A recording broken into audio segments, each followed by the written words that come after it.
We've all been anticipating this comparison. Kubota LX3310, John Deere 2038R.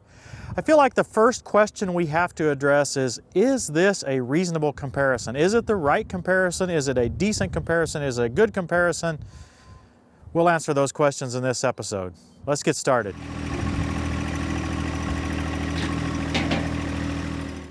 A good place to start when trying to find the appropriate competitive machine is to see what the manufacturer chooses as what they believe is the best competitive matchup. In this case, both Kubota and Deere have chosen these machines as their competitor. Well, almost these machines. The LX3310 literature chooses the 2032R as its competitor, and the 2038R chooses the LX3310 as its competitor. So I feel like we're on the right track here, very close, if not perfect from that sense.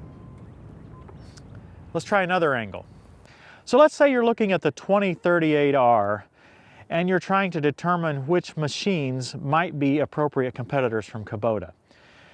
In my view, we've got two that are pretty close. One is the LX3310, and on the higher end side would probably be the Grand L3560.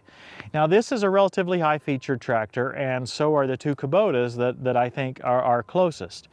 Now when I look a little bit deeper, the L3560 is significantly more capable than the 2038R. Probably a better matchup for a 3033R. John Deere. So when I view that, I come up with choosing the LX3310, just like Deere did when they did their competitive analysis. Now let's step over to the LX3310. I'm looking at an LX3310. I'm wondering, well, which Deere units would be the most competitive? And I really come up with two: the 2032R and the 2038R. Any other Deere machine, say stepping on up to the 3033R, is not in the same class. Likewise, stepping down to the 2025R, that's not in the same class either. So I think we're pretty focused there. It's either the 2032 or the 2038R that you might be looking at.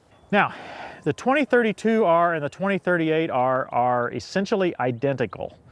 The only difference is the engine.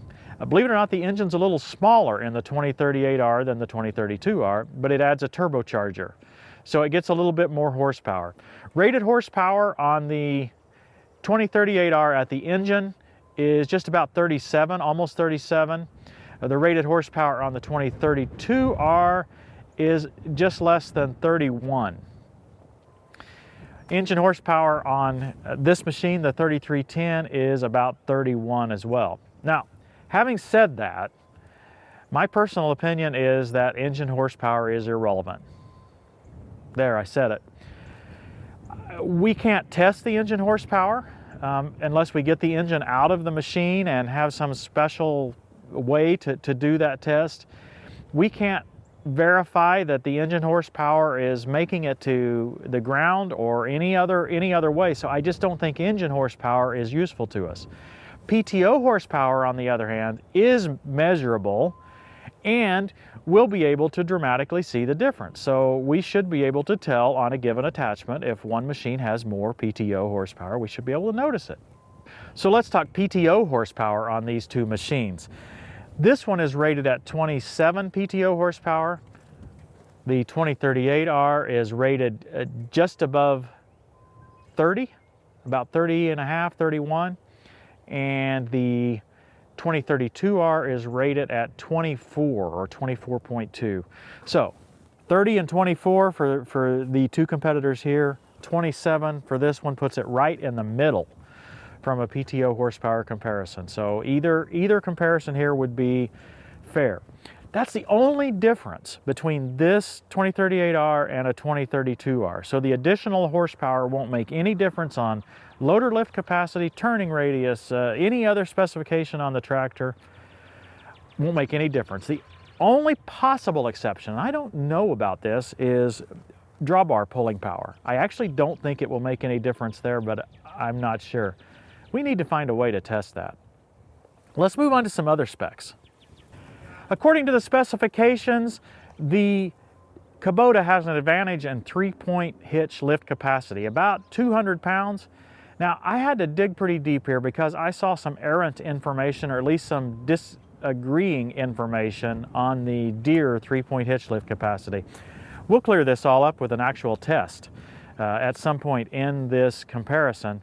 But for right now, it's about a 200-pound difference, somewhere around 1,670 pounds for this one, and 1,488, I believe, from my owner's manual on the 2038R. Now, how about the weight of the machines themselves?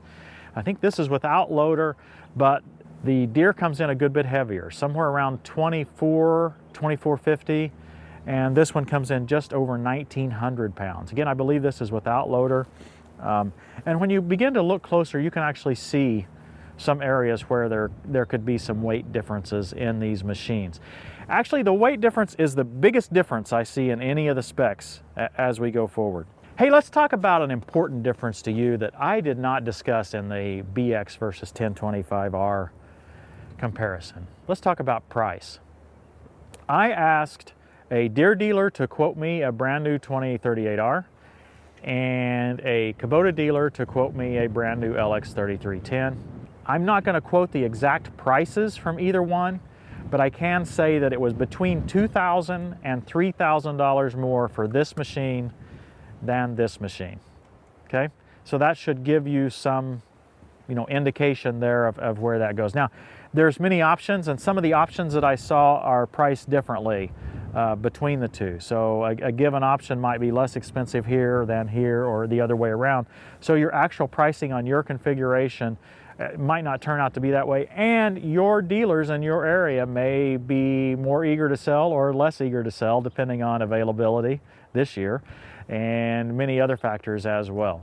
The LX3310 has a 4-cylinder engine. It's a brand new engine from Kubota, and 4-cylinder is kind of rare. It's really rare in this size of tractor. Usually they're 3-cylinder engine, as is the Yanmar engine in the 2038R and 2032R. So that's an area where there's a difference. I don't know if it will make any meaningful difference in any other tests, but it's a difference. Talk about the alternator. The alternator in the open station version of this machine is 60 amps, I believe, and 85 amps on the Deere. So a little more charging power. Again, I don't know if it will matter in your application. The LX3310 has a 3-range transmission. The 2038R has a 2-range transmission. We'll see if we can find a way to add some practicality to that test. But what should happen is that you should be able to pull a larger load with this machine by going slower. So you should be able to put it in this low range, which won't have much speed to it at all, but it should have a little more power. Again, we'll see if we can prove or disprove that theory in some of the later rounds. Turning radius was a bit confusing to me when I looked at the specs because I couldn't find anything that was consistent. I think I figured it out a little bit when I finally got my owner's manual out for the 2038R. The competitive brochure in the Kubota website says that the Deere turning radius is 9.84 feet. Well, in my owner's manual, it says 98.4 inches for the Deere, and it says 8.7 feet. I believe that's 104 inches for the Kubota. So that's an error there that's would certainly make one look better than the other. Just like we did on the 1025R versus BX, we will do a turning radius test because, quite frankly, I don't trust either one of them. We came out with a lot of difference on the turning radius on the BX versus 1025R. So we have to figure out a little bit better how to measure that and why these specs seem so inconsistent. The LX3310 has an air-conditioned and, of course, heated cab available, whereas the 2038R does not offer that, at least in the USA. It does offer a cab in Europe, and quite frankly, I don't know if it's air-conditioned or not. Sorry about that. But in the USA, across the world, you can get an air-conditioned cab on the 3310. Certainly if you live in the northern climates in the wintertime, I think I would want that. The specified hydraulic flow is nearly identical on these machines. On the 2032 and 2038R, it's 5.3 gallons per minute. On this machine, the 3310, it is 5 gallons per minute. I think we're going to be able to test that this time. And these are close numbers, but we want to see really what they turn out to actually be able to demonstrate. And so I'm excited about that. We're going to get some help from one of our sponsors on that one. This is a big one, loader lift capacity. Now these machines are fairly similar in their specifications.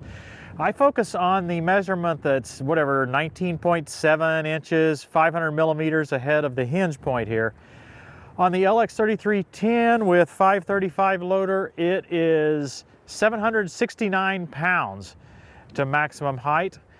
On the 2038R with 220R loader, it's 803 pounds. So 769, 803. We'll test this, of course. I'll get Christy to, well, like normal, load all the weights into the...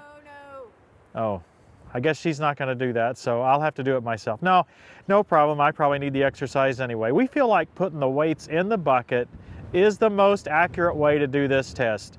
I'm sure there are other ways, but we think it's very visual and it's accurate, and as long as I can still do it physically, that's the way we'll do it. Very similar in the specs. We'll see how it turns out to be in reality. Overall, I think this is a valid comparison. It may not be quite as direct as the BX versus 1025R was, because those machines were just almost identical in specifications. But I think this is a valid comparison. I think it's a relevant comparison. It may not be perfect, but I think we'll all learn something from some of the tests and some of the demonstrations that we do with these machines. Now, as you know, we go through much more than just the stated specifications. So while we'll hit some of these particular specifications, most of these, we won't stop there. We'll test a bunch of other things and illustrate a bunch of other differences. In our brief time together with these machines, we have already detected some differences we think worth noting, and I think you'll enjoy them. These episodes won't come out incredibly frequently. We want to take more time with these, and so it will probably take us all summer this year to do these comparisons. So be patient with us, and we'll try to title them all LX3310 versus John Deere 2038R, and we'll list the round number. So we're going to call this round 0 because we're really not doing anything in this particular episode. And also, I'm a software engineer. We have to start counting at 0, right? Those of you other software engineers understand that. Hope this gives you a flavor of what's upcoming with this comparison series. I'm excited about it. Thanks for watching, everybody. We'll see you next time on Tractor Time with Tim.